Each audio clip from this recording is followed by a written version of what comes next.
हर हर महादेव। सभी का स्वागत है श्रीनिधि ब्लॉग्स में। आज हम आपको ले चलते हैं त्र्यंबकेश्वर महादेव, जो महाराष्ट्र में नासिक में स्थित है। त्र्यंबकेश्वर ज्योतिर्लिंग, उसके दर्शन के लिए आपको ले चलते हैं। देखिए, ये है त्रिशूल और ध्वजा, जो त्र्यंबकेश्वर महादेव मंदिर के शिखर पर स्थित है। त्रिशूल, डमरू और ध्वजा। ध्वजा में हर भगवान जो हैं उनकी सवारी जो होती है, उसका ध्वजा में चित्र होता है। तो यहाँ पर त्र्यंबकेश्वर महादेव जी की ध्वजा में नंदी जी विराजमान हैं। जब भी आप किसी मंदिर में जाओ तो ध्वजा दर्शन ज़रूर करना चाहिए, ऐसे कहा गया है। तो चैनल में नए हो तो प्लीज़ सब्सक्राइब कर लीजिए और लाइक कीजिए इस वीडियो को। काफ़ी ज़्यादा से ज़्यादा मात्रा में इस वीडियो को शेयर कीजिए सभी भक्तजनों। कमेंट में हर हर महादेव लिखना ना भूलिए। जो मंदिर है वो काले पत्थर से बनाया गया है और यहाँ की जो मूर्ति है वो स्वयंभू मूर्ति है। ये स्वयंभू मतलब किसी ने भी इसे बनाया नहीं है हाथों से, ये खुद ही प्रकट हुए हैं। तो इसके बारे में शिव पुराण में एक कथा प्रचलित है, तो मैं आपको वो कथा सुना देती हूँ। और जो ये कथा है मैंने डिस्क्रिप्शन में भी दिया हुआ है, तो आप वहाँ से भी जाकर पढ़ सकते हो। शिव पुराण के अनुसार त्र्यंबकेश्वर ज्योतिर्लिंग की पौराणिक कथा के अनुसार प्राचीन समय में ब्रह्मगिरी की पहाड़ियों पर एक आश्रम में गौतम ऋषि और उनकी पत्नी अहिल्या रहते थे और वहीं तपस्या करते थे।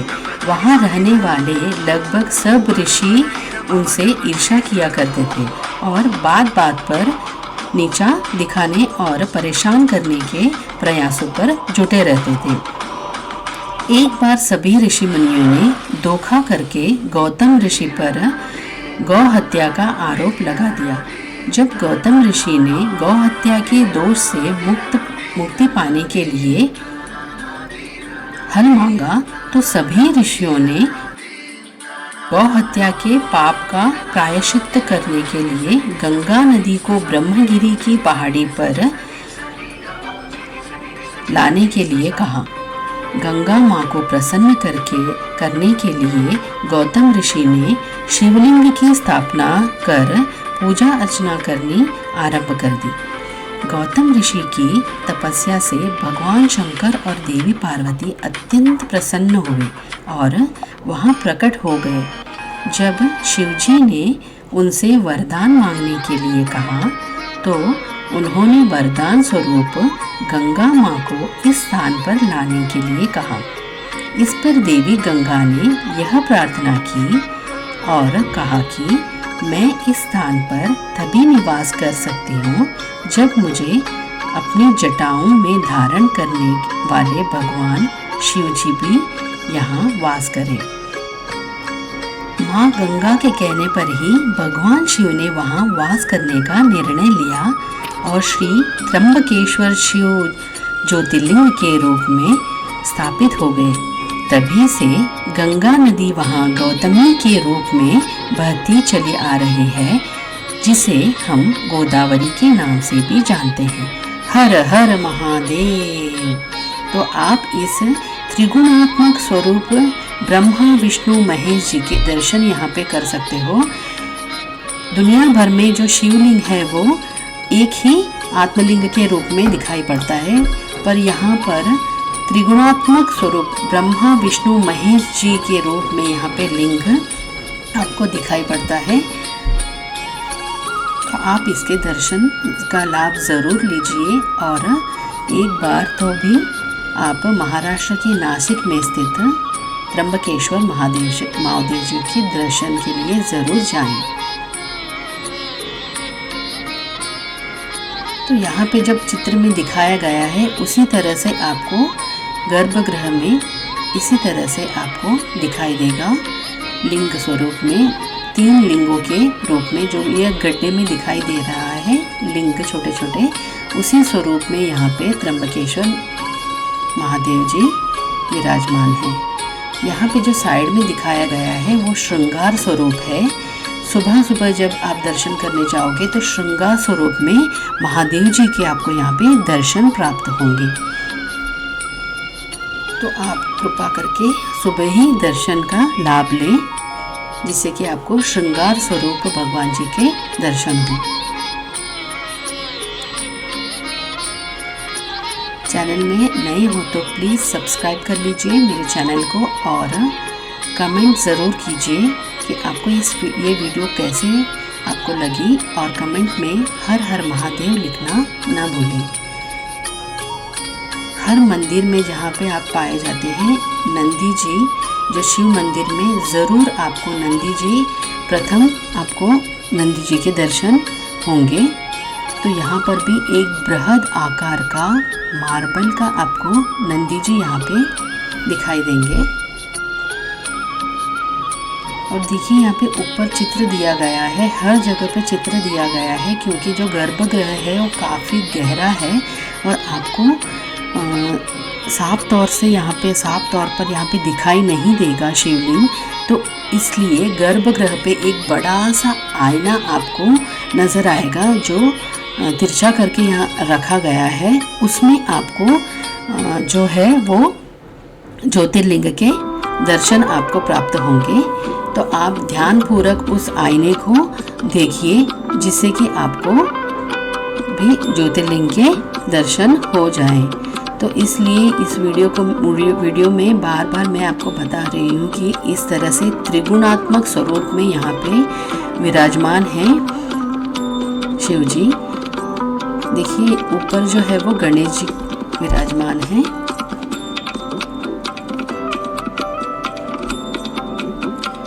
इसमें यहाँ पे बोर्ड में भी लिखा गया है, काफ़ी गहरा है जो गर्भगृह है।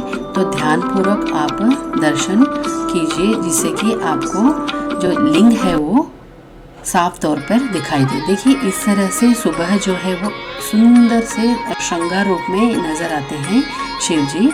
उसके बाद में जो है वो पूरा ये श्रृंगार जो स्वरूप है वो निकाल कर पंडित जी जो है वो पूरी तरह से यहाँ पे साफ करते हैं पानी डाल कर। तो जब ये पानी डालते हैं तो जो पानी जाने का रास्ता है, पीछे से जब आप प्रदक्षिणा करते हो तो आप इस तीर्थ को आप बॉटल में भर सकते हो। तो आप जब यहाँ पे जब आप जाओगे त्र्यंबकेश्वर महादेव के दर्शन के लिए, तो एक पानी की जो खाली बॉटल है वो तीर्थ भरने के लिए ज़रूर आप ले जाएं, ताकि आपको भी इस तीर्थ मिल सके।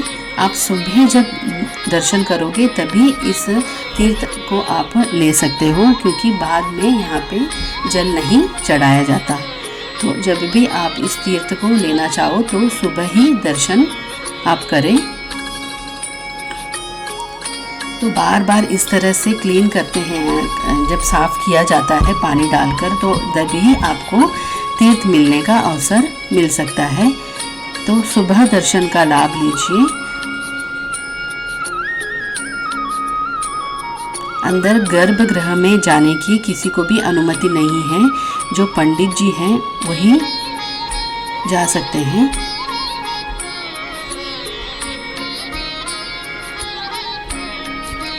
काफ़ी रमणीय वातावरण है यहाँ पे, और पूरे जो पहाड़ों हैं, ब्रह्मगिरी पहाड़ से घिरा हुआ है प्रदेश है, और काफ़ी शांत और ठंडा प्रदेश है। तो आप इस त्र्यंबकेश्वर महादेव जी के दर्शन के लिए ज़रूर यहाँ पे आप जाकर दर्शन दीजिए। महादेव जी से प्रार्थना है कि सभी को इस क्षेत्र का दर्शन का लाभ मिले।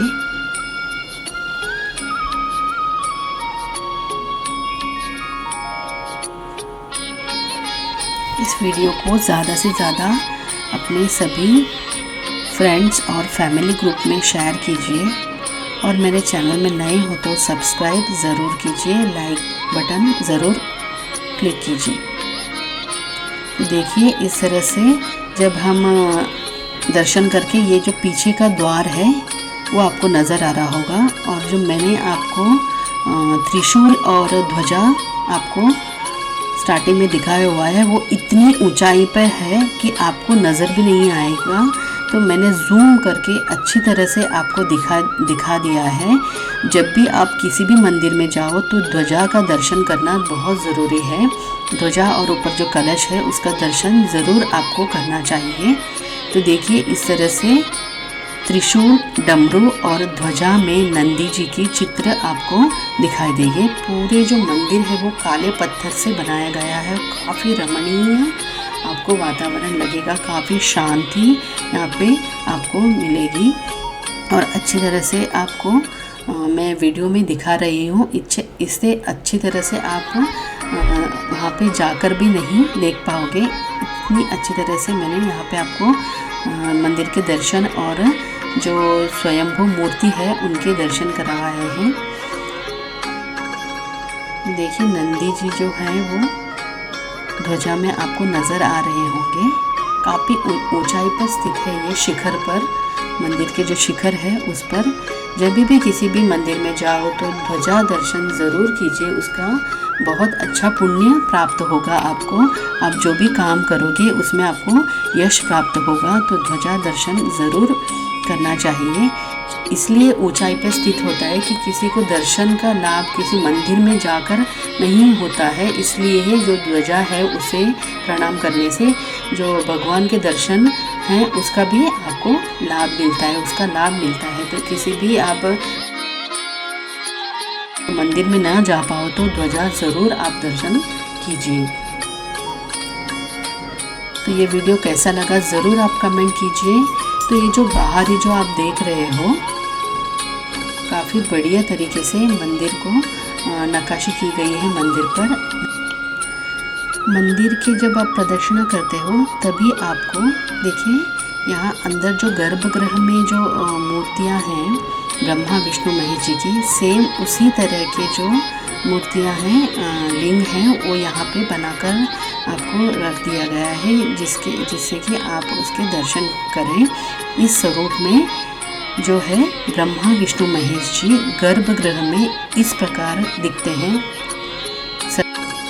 गर्भगृह जो है काफ़ी गहरा है, तो आपको जब अगर नहीं दिखे कुछ कारणों से तो इसलिए बाहर सेम उसी तरह से आपको ब्रह्मा विष्णु महेश जी का इस छोटे छोटे लिंग के रूप में बनाकर दिखाया गया है कि इस रूप में भगवान त्र्यंबकेश्वर जी यहाँ विराजमान है। तो देखिए यहाँ बाहर भी एक शिवलिंग स्थापित किया गया है।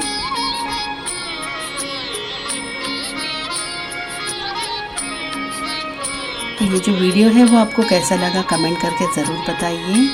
और चैनल में विज़िट करने के लिए बहुत बहुत धन्यवाद।